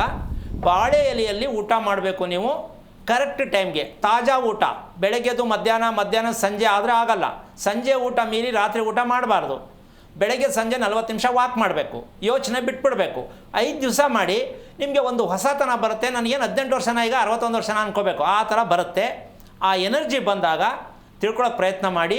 ಮತ್ತು ಇನ್ನೊಂದು ಹೇಳ್ತೀನಿ, ನಿಮ್ಮ ಮನೆ ಅಳತೆಯನ್ನು ನಿನ್ನೆ ಕೂಡ ಹೇಳಿದ್ದೀನಿ, ಪ್ರತಿಯೊಬ್ಬರು ಮನೆ ಅಳತೆ ಹೇಳಬೇಕಂತ. ಅಳತೆಯನ್ನು ಈ ಸ್ಕ್ರೀನ್ ಮೇಲೆ ಬರ್ತಾ ಇರ್ತಕ್ಕಂಥ ನಂಬರ್ಗೆ ಫೋನ್ ಮಾಡಿ ನಿಮ್ಮ ಮನೆ ಅಳತೆ, ನಿಮ್ಮ ಹೆಸರು ಕೊಡಿ, ನಾನು ನಿಮ್ಮ ಹತ್ರ ಮಾತಾಡ್ತೀನಿ. ಒಳ್ಳೆಯದಾಗಲಿ. ಓಕೆ.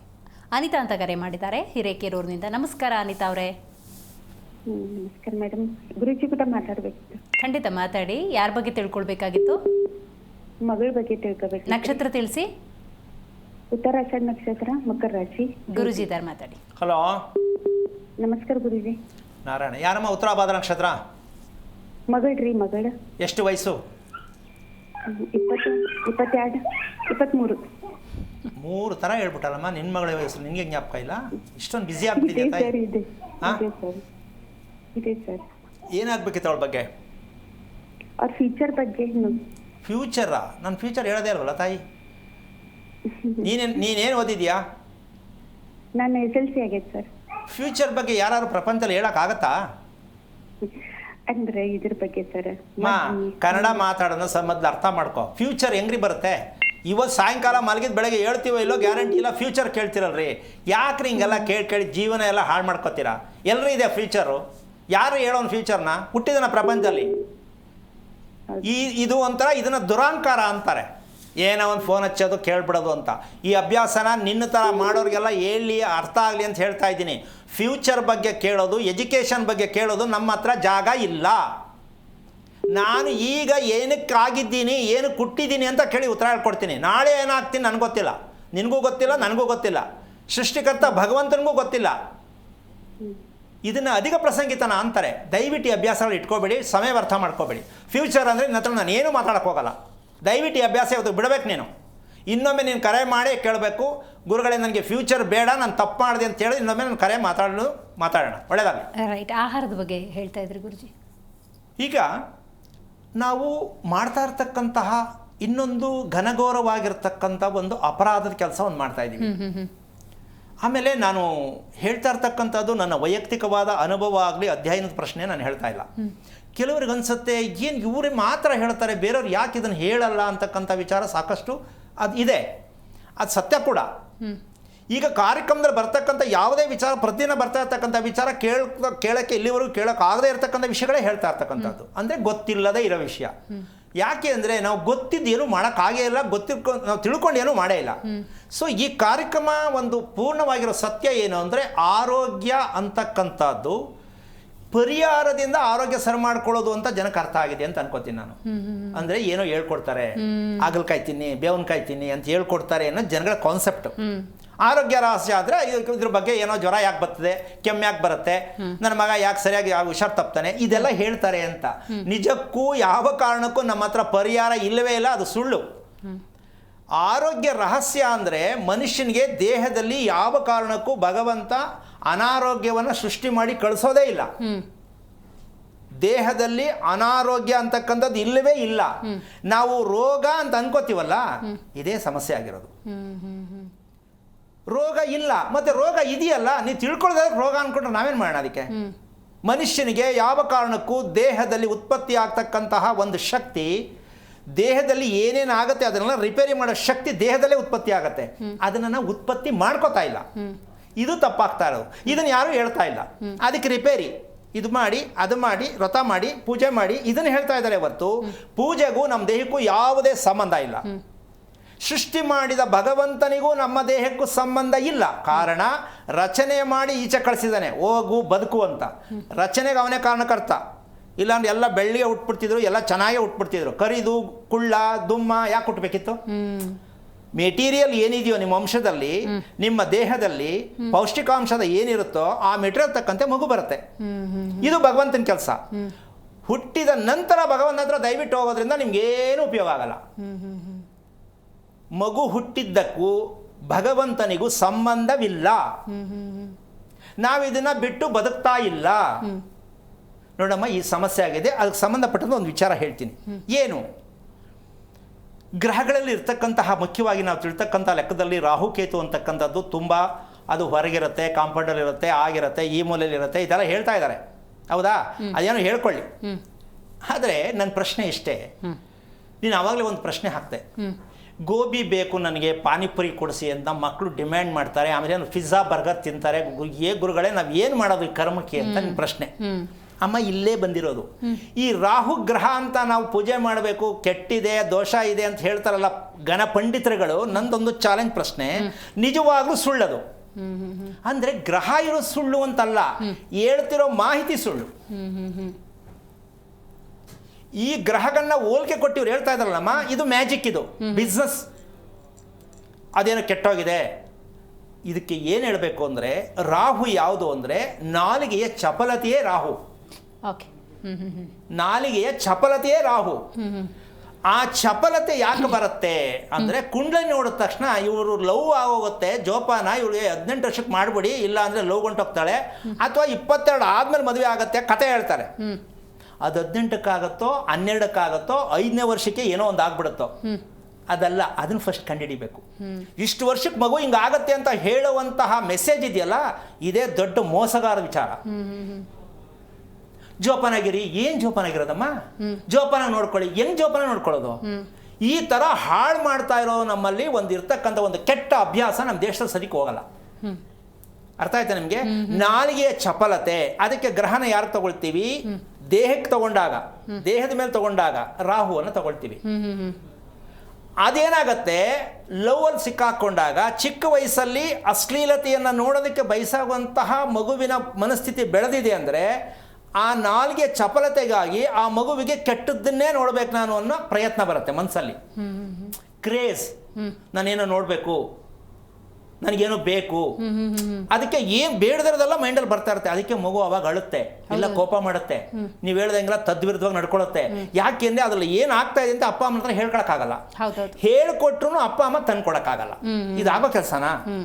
ಮನಸ್ಸು ಕೆಟ್ಟಿದೆ ಅಂದ್ರೆ ನಾಲ್ಗೆ ಕೆಟ್ಟಿದೆ. ಈ ನಾಲ್ಗೆ ಕೆಟ್ಟಿರ್ತಕ್ಕಂಥಗೆ ಮಗು ಅದು ಬೇಕು ಅಂತ ಕೇಳ್ತಾ ಇದೆ ಅಂದ್ರೆ ತಿಳ್ಕೊಬೇಕು ಅಪ್ಪ ಅಮ್ಮ. ನಾಲ್ಗೆ ಚಪ್ಪಲಕ್ಕೆ ನಾವು ಊಟ ಕೊಡ್ತಾ ಇದೆ, ಮುಂದೆ ಲವ್ ಮ್ಯಾರೇಜ್ ಅಂದ್ರೆ ಗ್ಯಾರಂಟಿ. ಲವ್ ಮ್ಯಾರೇಜ್ ಅನ್ನ ಹೇಳೋದು ಬೇಡ, ದಾರಿ ತಪ್ಪೋ ಮಗು ಅಂತ 100% ಹೇಳ್ಕೊಂಡ್ಬಿಡ್ಬೋದು.